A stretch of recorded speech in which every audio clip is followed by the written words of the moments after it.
Salut les gars, c'est Rototo, de nouveau avec vous pour le 22e épisode de notre série consacrée à l'histoire des avions de War Thunder. Nous continuons donc la série des avions de première génération américains et nous allons parler aujourd'hui sur cet épisode du Curtiss P-36 Hawk, ici présent, le premier avion véritablement moderne de l'US Army.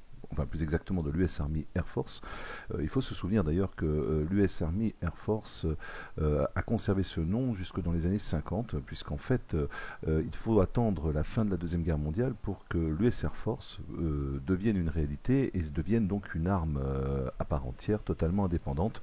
Jusque-là, en fait, l'armée de l'air était tenue par l'US Army, donc faisait partie intégrante du corps militaire américain de l'armée de terre, et il s'agissait d'une certaine manière d'une division propre à l'US Army, et c'est pour ça qu'on l'appelait à l'époque l'US Army Air Force. Voilà. Et d'où aussi cette couleur assez caractéristique des véhicules militaires terrestres, hein, une espèce de couleur kaki.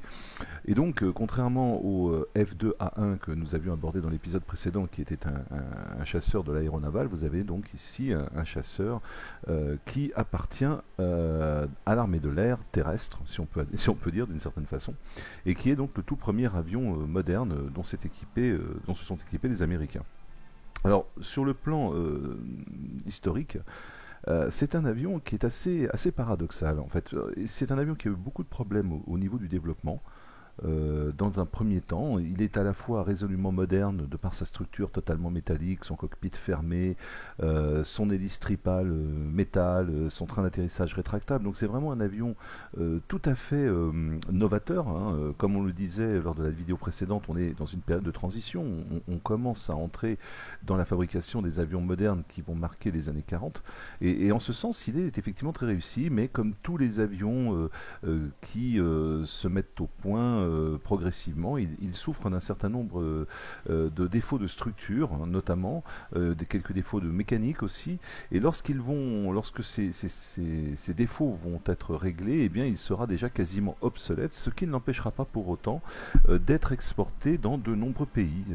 On le retrouve notamment en Amérique du Sud, en Asie, on le retrouve également au Moyen-Orient. Et alors, une chose peut-être un peu moins connue, on le retrouve aussi en France.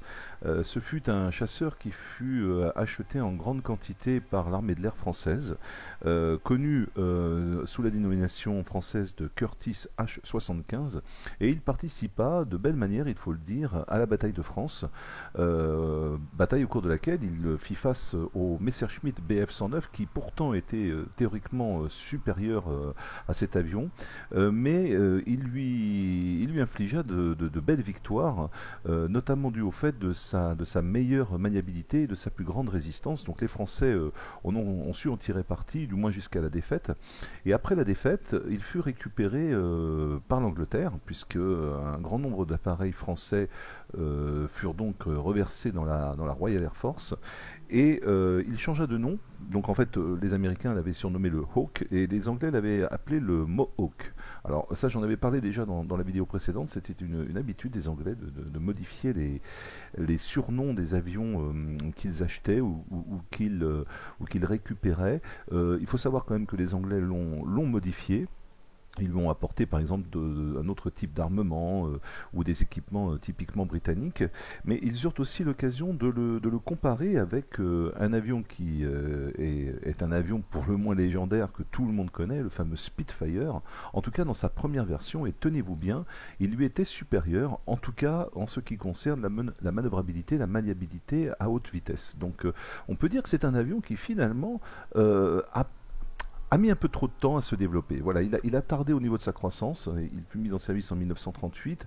Il aurait pu, s'il avait été développé un peu plus tôt, vraiment faire une très grande carrière. Il est arrivé un peu trop tard, donc à un moment où d'autres avions lui étaient supérieurs, ce qui fit qu'il n'eut pas la carrière vraiment rêvée, mais il a quand même su faire beaucoup parler de lui. Au niveau des Anglais, on le retrouve ensuite, donc notamment engagé en Birmanie au sein de la Royal Air Force, mais aussi au sein de la RIAF, la Royal Indian Air Force, donc dans le sud-est asiatique, où il eut l'occasion de combattre les Japonais. Et d'ailleurs, il les combattit également au cours de la bataille de Pearl Harbor, puisqu'il fit partie des premiers chasseurs à décoller pour faire face aux avions japonais. Et deux des premières victoires américaines au cours de la bataille de Pearl Harbor le furent grâce à cet avion, au P-36, malgré la présence également du P-40, souvent beaucoup plus connu, et qui dura un peu plus longtemps au niveau de sa carrière. Voilà. Que dire d'autre sur cet avion? Et bien ensuite, il eut une carrière finalement somme toute d'avion de réserve. On le retrouve essentiellement cantonné dans des bases étrangères, notamment au Panama, où les Américains ont une base implantée. Sur le plan des caractéristiques techniques, c'est un avion qui est assez bien motorisé, moteur en étoile de 950 chevaux, ce qui lui permet d'atteindre une vitesse de 500 km/h, qui est tout à fait correcte. Et par contre, son gros point faible, alors contrairement au F2A1, dont j'avais parlé lors de la dernière vidéo, qui avait donc un armement un peu trop faible, lui par contre dispose d'un très bon armement, puisque il dispose déjà de 4 mitrailleuses 7,62 et 2 mitrailleuses 12,7. Alors là, on est vraiment dans quelque chose de beaucoup plus costaud. Il est un peu moins maniable, on va le voir tout de suite d'ailleurs. On va lancer une bataille, on est déjà à 6 minutes, on va le mettre en situation. Il est un peu moins maniable que le F2A1 que nous avions vu ensemble lors de la vidéo précédente. Là, on va devoir changer totalement de tactique. C'est un avion qu'il faut utiliser davantage comme une plateforme de tir. Et il est en ce sens beaucoup plus caractéristique des autres avions américains que nous aurons l'occasion d'aborder dans de futures vidéos. C'est ce qui caractérise vraiment au niveau du jeu les avions de l'US Army Air Force. C'est vraiment cet aspect puissance de feu, bonne résistance, contrairement aux Japonais. C'est un avion ce sont des avions qui sont généralement assez costauds, mais avec une manœuvrabilité qui est plus ou moins discutable. Alors autant le F2A1, lui, est vraiment un avion très manœuvrable, le fameux Buffalo, hein, que j'adore utiliser, car comme je l'ai toujours dit, j'ai toujours eu un faible pour les avions qui se pilotent bien, qui manœuvrent bien. Autant celui-ci va être à mon avis un petit peu plus difficile à jouer. Alors, tiens, pendant qu'on y est, je fais une parenthèse, je regarde le temps d'attente, là, je ne sais pas si vous avez remarqué, pour ceux qui sont des joueurs un peu plus chevronnés, avec un petit peu d'expérience, que le temps d'attente moyen est de plus en plus long sur War Thunder. Alors, je ne sais pas à quoi c'est dû, je ne sais pas si vous avez aussi cette sensation, ce sentiment. Au préalable, on avait des batailles dans un délai d'ordre de quelques dizaines de secondes, et aujourd'hui, là, j'ai fait plusieurs essais au cours de la journée pour faire ces vidéos, j'ai remarqué que le temps d'attente se faisait de plus en plus long. Je ne sais pas du tout à quoi c'est dû. Est-ce que c'est dû à un plus grand nombre de joueurs ou au contraire un moins grand nombre de joueurs? Si vous avez des explications, n'hésitez pas à me les donner. Ça sera avec grand plaisir. Voilà. Je ne connais pas cette map. On va lancer tout de suite la bataille avec le P-36. Je ne connais pas du tout cette map, on va voir ce que ça donne. Alors moi, je vais essayer cette fois-ci de faire une vidéo un tout petit peu plus longue au niveau du combat. J'espère vraiment y parvenir, parce que c'est vrai que j'étais un petit peu embarrassé par rapport à la précédente vidéo où j'avais vraiment envie de vous donner un petit peu d'action. Donc là, je vais essayer de résister un peu plus longtemps si c'est possible et de vous faire quelques belles passes d'armes si j'y parviens. Alors, déjà, première chose, on le remarque tout de suite, hein, vous voyez qu'il vire beaucoup plus lentement et beaucoup plus difficilement que le Buffalo, c'est ce que je vous disais, hein, ça se confirme bien. Au niveau du roulis, c'est à peu près la même chose. Donc c'est un avion qui est finalement assez maniable, mais assez lourd néanmoins. Vous aurez une inertie lors de vos manœuvres qui sera beaucoup plus importante que sur des avions de plus petits gabarits. On va donc s'approcher de façon prudente. Qu'est-ce que nous avons là-bas? Nous avons un Beaufighter, un DO-217, un Gladiator, ce serait parfait pour commencer, mais il est un peu loin. Il y a un Junker JU-88, un HE-112 aussi qui est pas très loin. Non, je crois qu'on va prendre le DO-217, c'est le plus proche. Ou le Junker. Attendez, je vais plutôt prendre le Junker qui... Non. Alors, oui, si, on va plutôt prendre le DO-17 puisque le Junker est déjà engagé par un de mes alliés. Alors, hop, on vire doucement. Alors, attention aux mitrailleurs, c'est toujours très dangereux. Je ne cesse de le répéter, quand on attaque un bombardier, c'est toujours dangereux.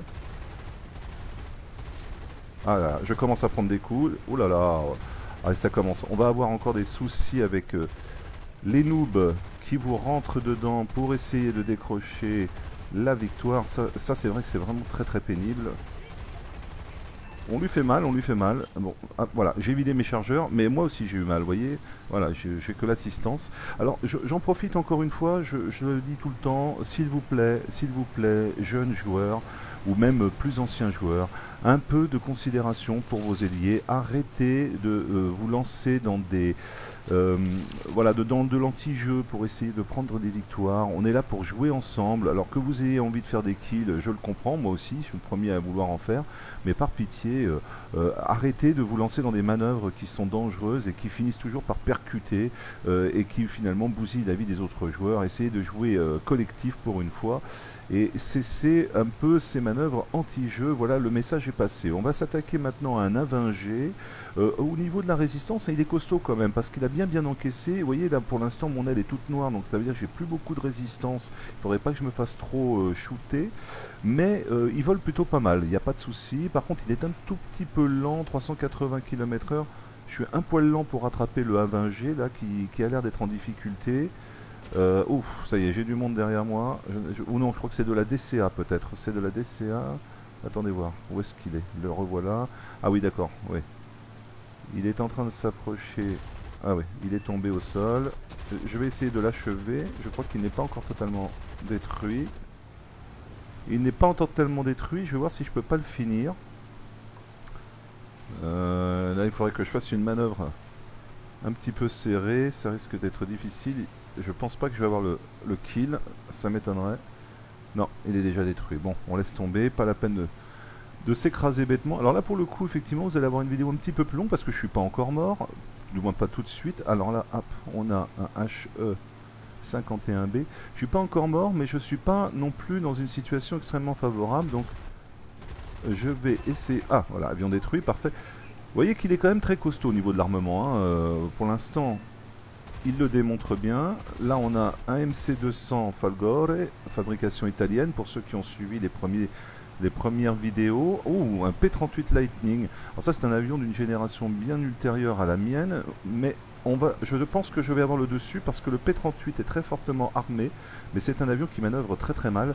Donc je peux peut-être arriver à faire quelque chose. Et hop. Ah, j'ai un peu raté mon virage. Je me méfie beaucoup des tirs des alliés. Avion détruit, super, on a encore une belle victoire. Bon, je suis content, la vidéo se passe pas trop mal, je brille un peu plus que sur la vidéo précédente, ça me fait plaisir de vous permettre de témoigner de la qualité de cet appareil. Donc encore une fois, je vous le dis, c'est un avion qui est beaucoup moins facile, beaucoup moins agréable à piloter que le Buffalo, mais qui a une bien meilleure puissance de feu et qui vous donnera plus de satisfaction dans les tirs. Attention à ce tir de HE51C. Là on a quoi? On a un Ishak. Oh d'accord, les I-16 faut toujours s'en méfier. Un Ishak est aux prises avec un P400 allié. Je pense que je vais lui donner un coup de main. Un petit virage sec.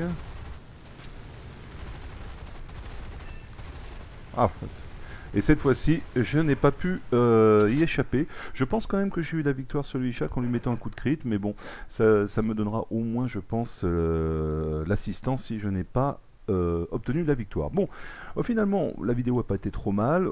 Elle a duré un peu plus que la précédente, ça me fait déjà plaisir.